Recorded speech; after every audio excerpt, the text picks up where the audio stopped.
Nous sommes à Mende, au magasin Intersport, avec Monsieur le Préfet, pour parler d'un sujet tout à fait d'actualité, puisqu'il s'agit de la sécurité passive et de la sécurité tout court pour les établissements recevant du public et commerciaux surtout. Oui, exactement. Vous savez que le ministre de l'Intérieur a souhaité faire de la lutte contre les cambriolages une priorité d'action des services de police et de gendarmerie depuis le milieu de l'année 2013. C'est pour cela qu'en Lozère, comme dans tous les départements, on est particulièrement attentif aux dispositifs de sécurité passive qui équipent les locaux industriels et commerciaux de façon à garantir que un cambriolage qui viendrait à tenter de se commettre dans ce type de local soit rendu extrêmement difficile et dans toute la mesure du possible échoue. Alors notre délinquance qui est surtout en ce moment composée de bandes organisées et qui viennent en raid, même si on est un peu épargné par le phénomène de masse, est quand même tout à fait existante. Ah oui, elle est existante. La Lozère fait partie des départements qui, comme un peu partout en France, ont vu le nombre de tentatives de cambriolage augmenter depuis quelques mois.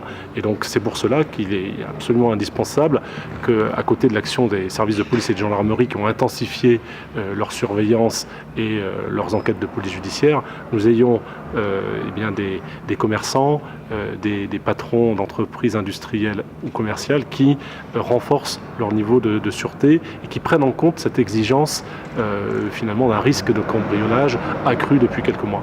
Alors là, nous sommes sur un site existant où le contrôle a été fait avec le référent sûreté, mais on peut aussi avoir des entreprises qui se construisent et qui peuvent faire appel au service de la police ou de la gendarmerie a priori pendant l'exécution des plans.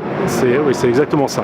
Un référent sûreté, c'est un fonctionnaire ou un militaire de la gendarmerie, un fonctionnaire de la police nationale qui est spécialisé dans l'analyse des risques qui peuvent concerner un commerce ou une entreprise et qui va venir apporter des préconisations aux chefs d'entreprise concernés par rapport à la vulnérabilité de son établissement.